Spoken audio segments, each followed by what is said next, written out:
লোটে মাছ দিয়ে তো আপনারা অনেকেই অনেক রকমের রেসিপি তৈরি করে খেয়েছেন। তো আজকে আমি সম্পূর্ণ লোটে মাছের একটি নতুন রেসিপি আপনাদের সঙ্গে শেয়ার করব।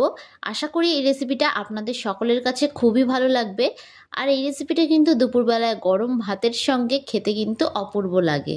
এই রেসিপিটা থাকলে কিন্তু আর অন্য কোনো কিছুর প্রয়োজনই হবে না। আর যারা লোটে মাছ খেতে পছন্দ করে না তারাও খুব পছন্দ করবে। তো চলুন দেখে নেওয়া যাক আজকে আমার এই রেসিপিটি। তো ভিডিওটা কোথাও স্কিপ না করে পুরোটা দেখার জন্য আপনাদের কাছে আমার অনুরোধ রইল। সবার প্রথমে কিন্তু আমি এখানে একটা ফ্রাইং প্যান বসিয়ে দিয়েছি। ফ্রাইং প্যানটাকে আমি প্রথমে খুব ভালো করে একটু গরম করে নিয়েছি। এবার আমি এর মধ্যে দিয়ে দিচ্ছি পরিমাণ মতন সর্ষের তেল। আপনারা কিন্তু অবশ্যই এখানে সর্ষের তেলটা দিয়ে রান্না করার চেষ্টা করবেন, তাহলে কিন্তু এটা খেতে খুবই ভালো লাগবে। তেলটা কিন্তু খুব ভালো করে গরম হয়ে গেছে। এবার আমি এর মধ্যে দিয়ে দেব একটা বড় সাইজের কুচিয়ে রাখা পেঁয়াজ। আমি কিন্তু এখানে একটা বড় সাইজের পেঁয়াজকে এরকম লম্বা করে কুচি করে কেটে নিয়েছি। এবার আমি এর মধ্যে দিয়ে দেব আদা রসুন। এখানে আমি আদাটাকে ছোট করে টুকরো করে কেটে নিয়েছি, আর রসুনের কোয়াগুলোকে কিন্তু আমি গোটা গোটাই দিয়েছি। ও দিয়ে দেব আমি টুকরো করে কেটে রাখা টমেটো। ঝালের জন্য আমি এখানে অ্যাড করে দিচ্ছি কাঁচা লঙ্কা। ঝালটা এখানে আপনারা যে যতটা খেতে পছন্দ করবেন ঠিক সেই অনুযায়ী কিন্তু এখানে ঝালের ব্যবহার করবেন। এবার এই সমস্ত উপকরণগুলোকে আমি খুব ভালো করে নাড়াচাড়া করে একটু ভেজে নেব। গ্যাসের ফ্লেমটাকে হাই টু মিডিয়ামে রেখে কিন্তু আমি খুব ভালো করে এগুলোকে একটু ভেজে নিয়েছি। তো দেখুন পেঁয়াজটা কিন্তু হালকা কালার আসতে শুরু করে দিয়েছে। এবার আমি এই পর্যায়ে অ্যাড করে দিচ্ছি ধনেপাতা। ধনেপাতা দিয়ে কিন্তু আমি খুব ভালো করে নাড়াচাড়া করে একটু ভেজে নেব। মিনিট দুয়েক ধরে খুব ভালো করে একটু ভেজে নিলেই কিন্তু হবে।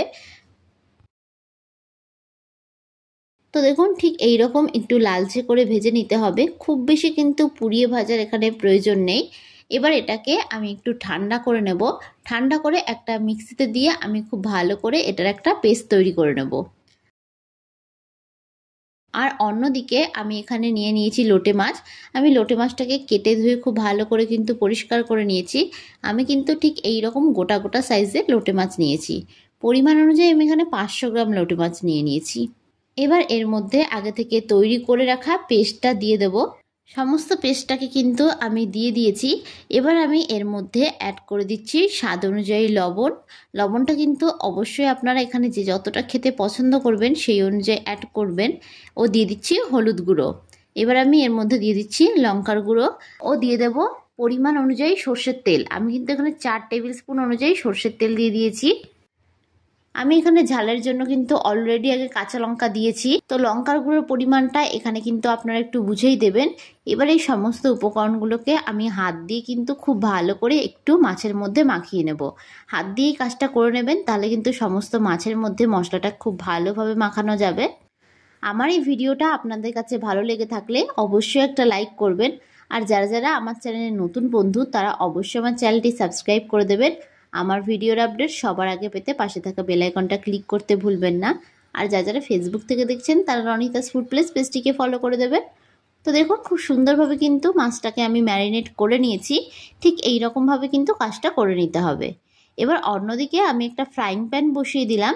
এবার এর মধ্যে সামান্য পরিমাণে একটু সর্ষের তেল দিয়ে দেব। এবার একটা ব্রাশের সাহায্যে প্যানের চারিদিকে তেলটাকে ঠিক এই রকমভাবে আমি একটু মাখিয়ে নিলাম। এবার আমি এর মধ্যে দিয়ে দিচ্ছি কলা পাতা। কলা পাতাগুলোকে আমি ছোট করে টুকরো করে কেটে খুব ভালো করে ধুয়ে কিন্তু নিয়েছিলাম।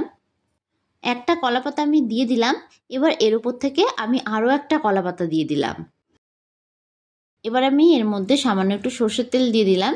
এবার তেলটাকে একটা ব্রাশের সাহায্যে পাতার চারিদিকে ঠিক এইরকমভাবে আমি একটু মাখিয়ে দিলাম। এবার আমি এর মধ্যে আগে থেকে ম্যারিনেট করে রাখা লোটে মাছগুলোকে দিয়ে দেব। আমি কিন্তু ঠিক এই রকমভাবে একটু পর পর করে সাজিয়ে দিচ্ছি। আমি কিন্তু সবসময় ঘরে থাকা উপকরণগুলো দিয়েই রেসিপিগুলো তৈরি করার চেষ্টা করি, যাতে আপনাদের রেসিপিগুলো তৈরি করতে কোনো অসুবিধা না হয়। আর আমার এই ভিডিওটা আপনাদের কাছে কেমন লাগলো অবশ্যই কিন্তু আমাকে কমেন্টে জানাতে ভুলবেন না। তো দেখুন এখানে কিন্তু সবকটা মাছকে আমি ঠিক এই রকমভাবে একটু পাতিয়ে দিয়েছি। এবার আমি এর উপর থেকে আরও একটা কলা পাতা দিয়ে দেব। এবার এটাকে আমি ঢাকনা চাপা দিয়ে দেব 15 থেকে 20 মিনিটের জন্য। গ্যাসের ফ্লেমটাই কিন্তু এই অবস্থায় মিডিয়াম টু হাইই রাখবেন। তো 5 মিনিট পর আমি একবার ঢাকনা সরিয়ে নিলাম। তো দেখুন লোটে মাছ থেকে কিন্তু কতটা জল গলতে শুরু করে দিয়েছে। এই জলের মধ্যে কিন্তু মাছটা খুব ভালো করে সেদ্ধ হয়ে যাবে। এবার আবারও আমি 10 থেকে 15 মিনিটের জন্য একটু ঢাকনা চাপা দিয়ে দেবো। এইভাবে আপনারা লোটে মাছের রেসিপিটি বাড়িতে একবার হলেও ট্রাই করে দেখতে পারেন। যারা লোটে মাছ খেতে পছন্দ করে না তারাও কিন্তু লোটে মাছ খেতে খুবই পছন্দ করবে, আর আপনার কাছে বারবার রিকোয়েস্ট আসবে এই রেসিপিটি তৈরি করার জন্য। তো আবারও 15 মিনিট পর আমি ফিরে আসলাম। তো লোটে মাছের মধ্যে যে এক্সট্রা জলটা ছিল সেটা কিন্তু পুরোটাই টেনে গেছে, আর লোটে মাছটা খুব ভালোভাবে কিন্তু সেদ্ধ হয়ে গেছে। মানে টোটাল রান্নাটা করতে কিন্তু আমার 20 মিনিট সময় লেগেছে। আর গ্যাসের ফ্লেমটাকে অবশ্যই কিন্তু মিডিয়াম টু হাই রাখবেন, একদম লোয়ে করে দেবেন না, তাহলে কিন্তু মাছটা সেদ্ধ হবে না। তো গ্যাসের ফ্লেমটাকে আমি অফ করে দিয়ে এবার এটাকে অন্য একটি পাত্রে আমি নামিয়ে নেব। তো ভিডিওটা শেষ পর্যন্ত দেখার জন্য আপনাদেরকে আমি অসংখ্য ধন্যবাদ জানাই। তো দেখুন খুব সুন্দরভাবে তৈরি হয়ে গেছে কলা পাতায় লোটে মাছের এই রেসিপিটি। তো আপনারা অবশ্যই এই রেসিপিটি বাড়িতে একবার হলেও তৈরি করে দেখতে পারেন, খেতে কিন্তু বেশ লাগে। আর দুপুরবেলায় গরম ভাতের সাথে এই রেসিপিটি থাকলে কিন্তু আর অন্য কোনো কিছুর প্রয়োজনই হবে না। তো আজকের মতন আমি বিদায় জানালাম, আবারও হাজির হব আপনাদের সামনে নতুন একটি রেসিপির ভিডিও নিয়ে। তো আশা করি আপনারা সকলে ভালো থাকবেন, সুস্থ থাকবেন। ধন্যবাদ।